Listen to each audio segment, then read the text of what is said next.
Welcome back, my duelist friends. Casual Duelist here. It is Monday, so welcome back. Let's get this week started off right. Couple of quick notes. I hope that you guys truly enjoyed our, straight out of the box speed duel Streets of Battle City tournament. This week and next week, we're gonna do things where we're just gonna basically release like 4 deck lists a week for the 3x builds, and then we're basically, sorry about that. We're basically back to normal. So I am doing a like a Magic the Gathering deck today. So again, if that's not your thing, I truly thank you for stopping by, even if you just listen to this bit and then you come back again later in the week. That's fine. And the Yugi D&D, we're probably going to put that out another 2 weeks before we do anything additional for that. And basically, I'm trying to let the secondary channel Casual DM catch up. I got to add the link in the description for this channel, not per se this video. And if you guys do enjoy the D&D stuff too, I'm going to be expanding over there. It's going to be more than just like what would happen if Yu-Gi-Oh was crossed in. That's just something that it's going to be like shared content between the two channels. Anyway, that said, guys, I do have a cool deck for you guys. It is going to be another tribal, basically block built. We're going to be playing a red-white Return to Zendikar allies. Again, they may have done another return since I played this. It is what it is. Thing is, we're going to start off with 22 land cards. Amongst those, you're going to need 2 copies of Evolving Wilds if you guys are going to be playing my version. Which is just, again, for like those who are just Yu-Gi-Oh players and maybe just checking out another card game for the art and everything. This is cool because this is what you do is you tap to show that you used it, then you sacrifice this, and then you place a basic land from your deck into play tapped. And again, it lets you basically just add the one that you need. Past that, you're going to need 10 each, mountains and plains, for, again, 22 land altogether. So just whatever you need, red and white. This is really going to help you get like the basics done. Give me half a second to get all my creatures in one hand, and we shall go. So the first card we're going to use is we're going to use 3 copies, Creature Spell Angelic Captain. Casts in on 5. It's a 4/3 flyer. Additionally, whenever this attacks, it gets +1/1 until the end of the turn for each other attacking ally. So the more allies, the stronger this angel gets. And since it's non-legendary, we can have multiple copies of this angel in play at the same time. And since it's an angel and an ally, they will count towards each other's effects. So again, really cool card. I'm loving the artwork. It's one of the reasons I played it in the first time. Next up, we're going to be playing 3 copies of the Chasm Guide. This is going to be a Goblin, Scout, and an ally. This 3/2 casts in on 4 and has the ability Rally. Whenever Chasm Guide or another ally enters play, and that's what Rally is, his specific version of Rally will be the creatures you control gain haste until the end of the turn. So again, if you're more of a Yu-Gi-Oh than a Spell Slinger for Magic, what this means is, generally speaking, Magic creature spells do not attack the first turn that they are in play. We call it Summoning Sickness, and haste basically says they can shake it off and move right away. So good stuff. Definitely helps. Next, you're going to play a full play set, 4 copies of the Expedition Envoy. And it's just a 2/1 ally on 1.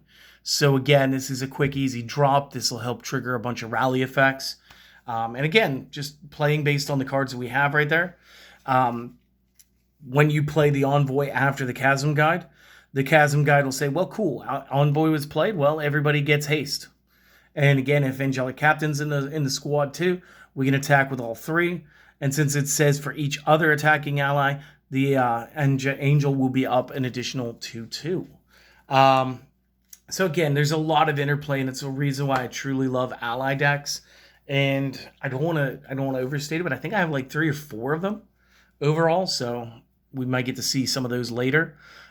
Next creature spell, we're going to be running 3 copies of the Fire Mantle Mage. 2/2 on 3. It has Rally again. This time, creatures you control gain Menace. And again, for those of you who don't remember what Menace is, or maybe you're new to the game, we have the reminder text here in parentheses. Menace it says a creature without Menace, a creature with Menace cannot be blocked except by 2 or more creatures. So basically, the more menacing they are, the more people it takes to stop them. And so you're looking to have to, at minimum, double block. So again, somebody's going to end up slipping by the enemy lines in a very, very board game-esque version of Red Rover. Next up, we're going to be playing 2 copies, the Hero of Gomafada. And I do hope I'm pronouncing this correctly, because again, I've never heard this stuff pronounced outside of a card shop. And that was just the local pronunciation on that one.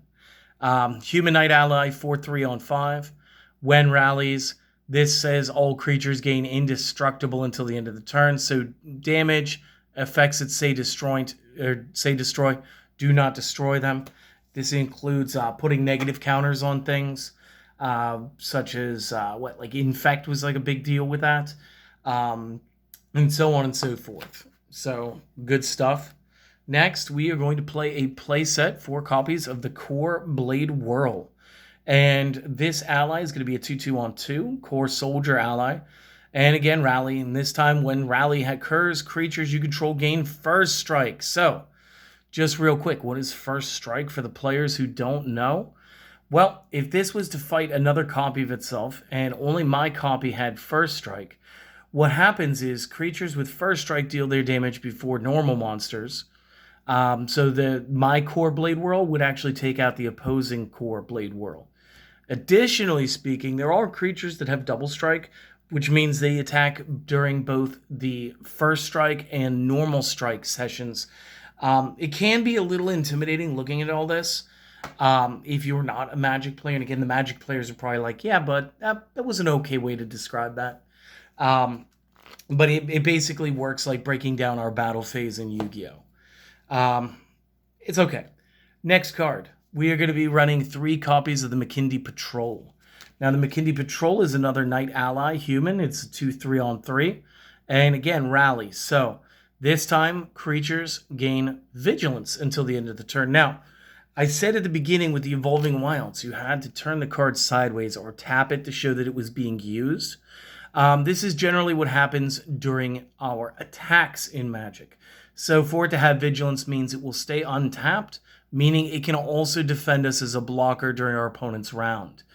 So this is very good for us. And again, the more of these rally guys you have on the field, you drop off one character, like that little core at the beginning, that Expedition Envoy, I guess it was a human actually, the more sweet effects the entire field gets, which is the point of rally. Next, we are going to play 1 copy of the Legendary Munda Ambush Leader. Again, he's going to cast in on 4. He's a 3/4 with haste himself. So even though we do have the ability to give haste, he doesn't need it. Now, we're going to take a look at his rally because this is a paragraph. This is like a Yu-Gi-Oh! Effect. So whenever he or another ally enters the battlefield under your control, look at the top 4 cards of your deck. If you do, reveal any number of allies amongst them, place those cards on the top of your deck in any order, and the remaining cards to the bottom of your deck in any order. So, go again. You may look at them. If you do, you choose to reveal any number of allies amongst them. So you can choose not to reveal anything and place all 4 cards at the bottom regardless of allies being present. And this is a great way to kind of try to tuck into important effects for the rally. And again, that's why he's in here.